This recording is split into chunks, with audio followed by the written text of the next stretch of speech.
So today I'm going to talk about reading about music specifically.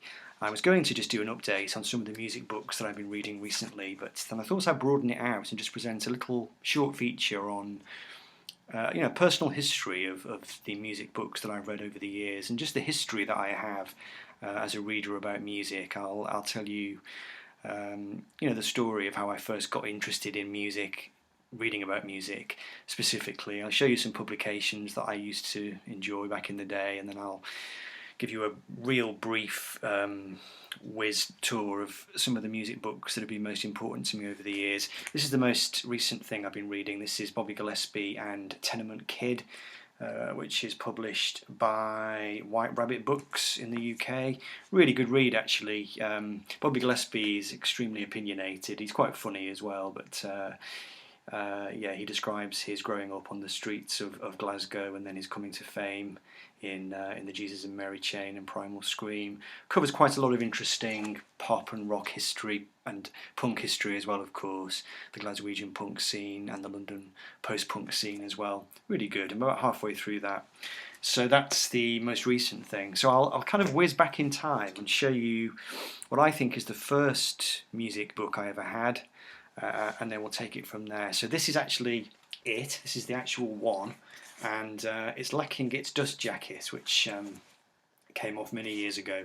This is Paul McCartney and Wings, and it's published by Hamlin. This came out in, I want to say, 1976, 1977. It was really off the back of the huge success that Wings had had on the Wings Over the World tour, but it doesn't go up to London Town, which was in 1978, so that's why I'm surmising that it came out in about 77. But I got this book when it came out. In fact, it was a gift from the Tooth Fairy. I lost a tooth, put my tooth under the pillow, woke up the next morning, and this book was magically underneath. So it was a great book, for a kid who knew nothing about Paul McCartney or Wings or anything to do with anything like that, really. It opened my eyes. I mean, just in terms of the reading level, it was probably a bit too difficult for me at the time. I used to dip into it, just read passages, picking out the words and phrases that I could. I was probably about 7 or 8 years old at the time. I was always a good reader, and I was an enthusiastic reader, but I guess some of this stuff was maybe a bit old for me. But it was a great place to start. And this is a book that I still treasure and still in my possession to this day. So after that, I don't think I read music books then for years. I mean, I got that as a gift, but I didn't really pursue that.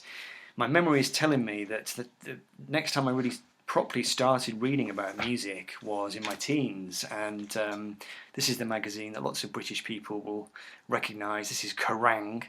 With an exclamation mark, and I guess I would have been about 16 or 17 by this point, and I started getting into hard rock, heavy metal. I had a good friend called Mark who was really into all that stuff. We were at sixth form college together, and we used to go down into town in our lunch break and go to W.H. Smith's, which is a newsagent's here in the UK, and we used to peruse all the latest heavy metal journals such as Kerrang! I seem to remember I've got one extremely clear memory of reading the review of the Whitesnake 87 album when that first came out and being very excited. There's Danzig there. So I was looking to see if I had any copies, because this would have been back in probably about 87. I don't seem to have any copies of Kerrang! From back in those days. The earliest ones I could find came from about 1990. I still have quite a few. I really stopped listening to heavy metal really seriously. I finished really by about 1989, but I kept reading the magazine, so I kept buying Kerrang! I mean, that came out in 1990. I was already at uni by then. I was 20 years old. I'd lost interest in listening to the music, but I just enjoyed the magazine so much. And same for this one too, Metal Hammer, which I used to really enjoy, and this one is even heavier really.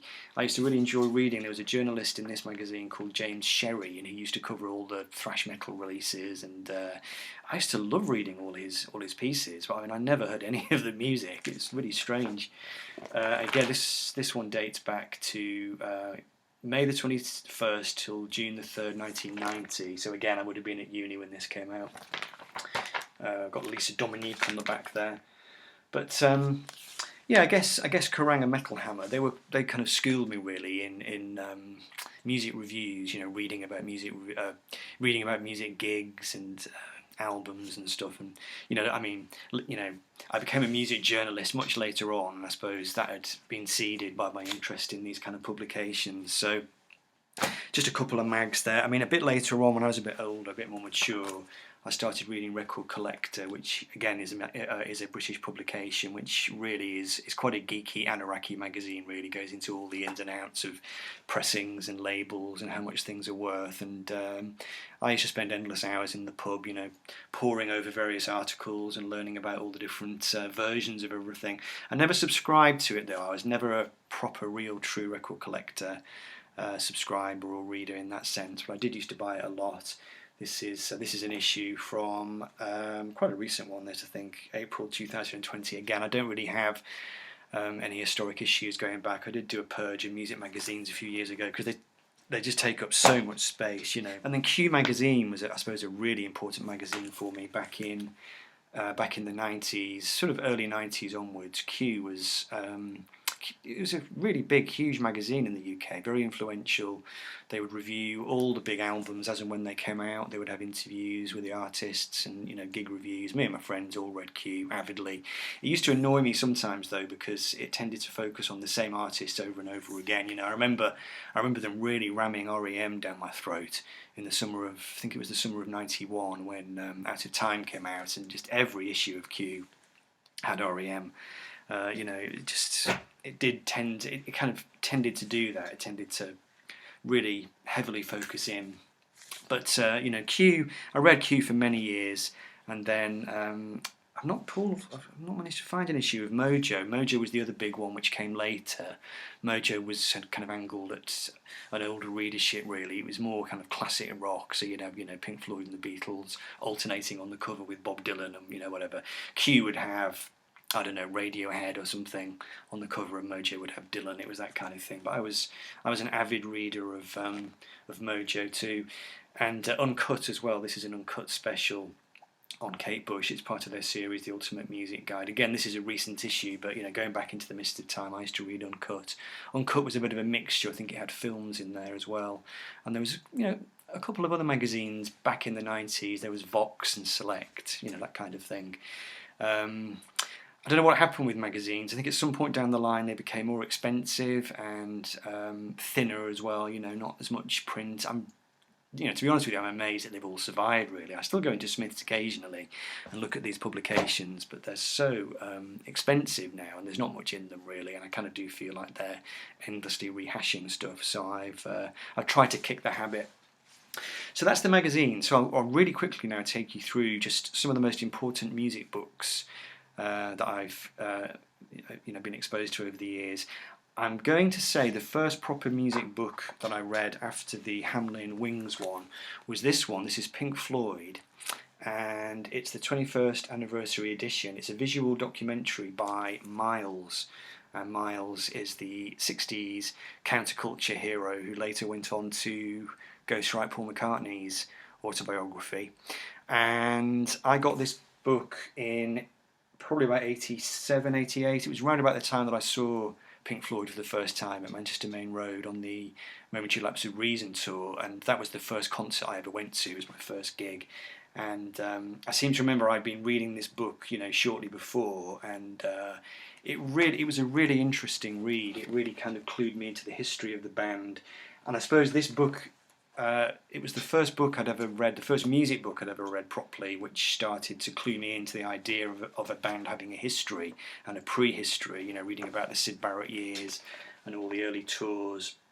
And I think that's an important step, really, when you're becoming a music fan, because you start out as a music consumer and then you turn into a music fan. And speaking personally, part of what turned me from a music fan into a music consumer, from a music consumer into a music fan, was just reading about music, reading about musicians, finding out about their lives, finding out about their careers, trying to piece together how one thing led to another, how they got their record deal. And, this book kind of sowed the seeds for that. And I've always loved, ever since this book really, I've loved reading about the band's wilderness years and how they all met, and all the fallings out and the business troubles and everything. A really important book. Not a great deal of text in it. It's there's some text, but it's mainly pictures. But it's done in a diary form, so it really helped me to piece together Floyd history. So that was a really, really important book. And again, like I said, that was around about 87, something like that, when I'd been about 16. And then when I went to uni, which was in 89, that's when I'd kind of stopped listening to heavy metal and stuff, and I'd started to listen to the Beatles, seriously. I'd been into Paul McCartney and Wings back in my childhood, but a couple of things happened, and I started to take an interest in 60s music and the Beatles, and I saw Paul McCartney on his Flowers in the Dirt tour, which was in, I think it was January of 1990, I think. And right about the time that happened, I bought this book by Chet Flippo, McCartney, the biography. Now, I don't think this book is particularly well regarded, and I haven't read it for many years.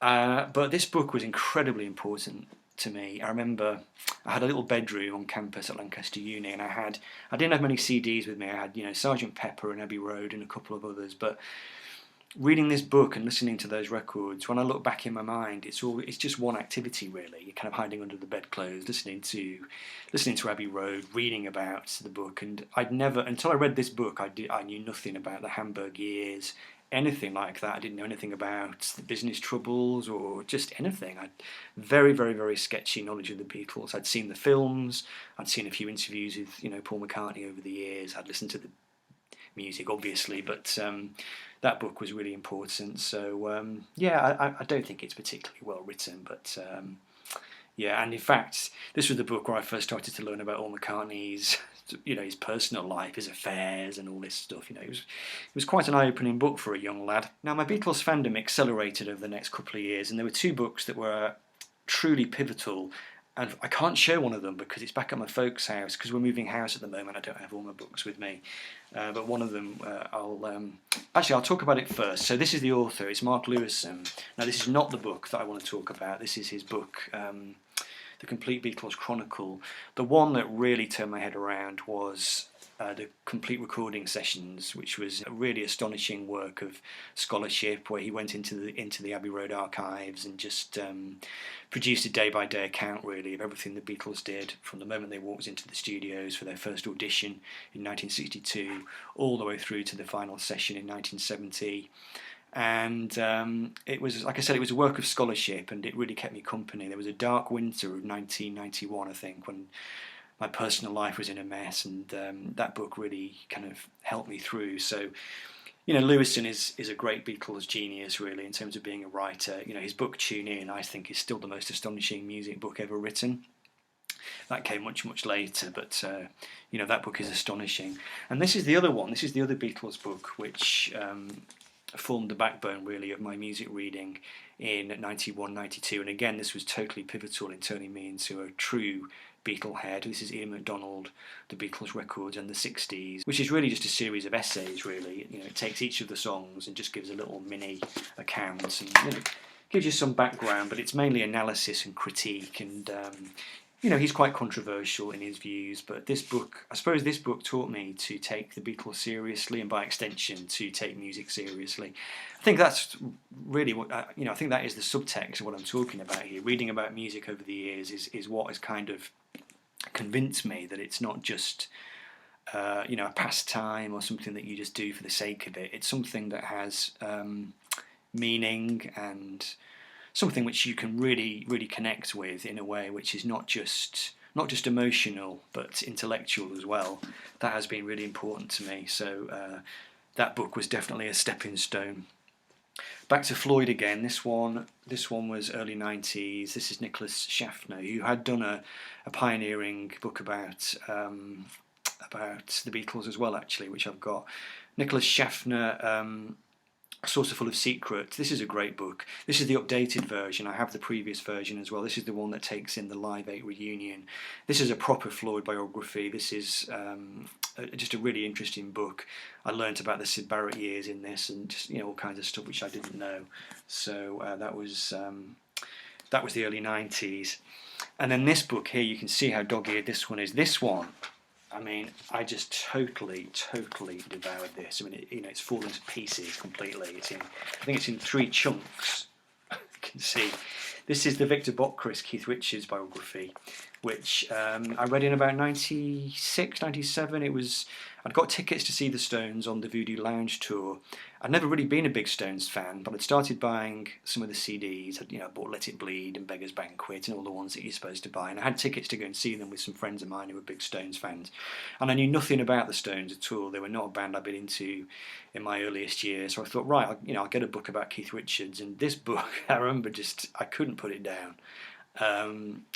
Keith's life is just so on the edge and just so, he's just the embodiment of rock and roll, really. The drugs, the sex, getting into trouble, and just the wildness of the story. All the stuff about recording Exile on Main Street in the south of France in 1971, and just what a story that was. And I just read it cover to cover in a couple of days, and then after that I just kept going back to it and you can see how it's fallen to pieces. So that one, extremely important book. Right, let's just whiz through some final ones. I don't want this video to be too long.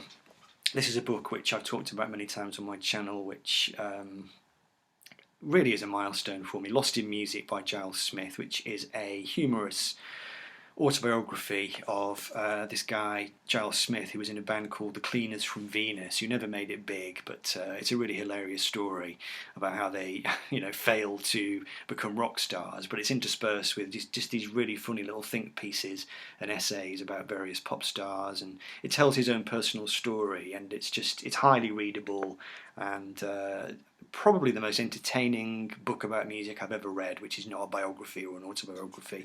2 here which are quite similar. Back to Rock and Roll, Scholarship Again. Simon Reynolds, Rip It Up and Start Again, Post-Punk 1978 to 1984 is a book that I totally devoured. It wasn't a period of music, or not a style of music rather, which I knew much about, so that was just an incredible book. So well researched and so well written, as all his books are. He did another fantastic book later on called Retromania, which I absolutely loved as well. And then this one is an incredible book which taught me about punk, really. England's Dreaming by John Savage, which I think is still known as the standard word on the subject, really. That is just a sliver, really, of the books that I've got, music books. I've got, probably about 150, 200 music books. Occasionally I'll try and get rid of some, but I always regret it. And I guess these things will travel with me now, forever until I drop dead. But I thought that would be an interesting video to do. Be curious to hear other people's stories as well. If you're a reader about music or musicians, what kind of books have you read over the years? How did you start off? I'd be curious to hear about that too, because I don't know, I think reading is a bit of a dying art nowadays. I know my kids don't do a great deal of reading, it must be said. And I think, from talking to people on the VC, I get the general sense that people don't do much reading anymore because we're all too busy watching videos, aren't we, I suppose. But anyway, so I thought that would be good fun to do. So I hope you enjoyed it. I hope it wasn't too long or boring for you. And I'll see you in the next video. Take care. Bye for now.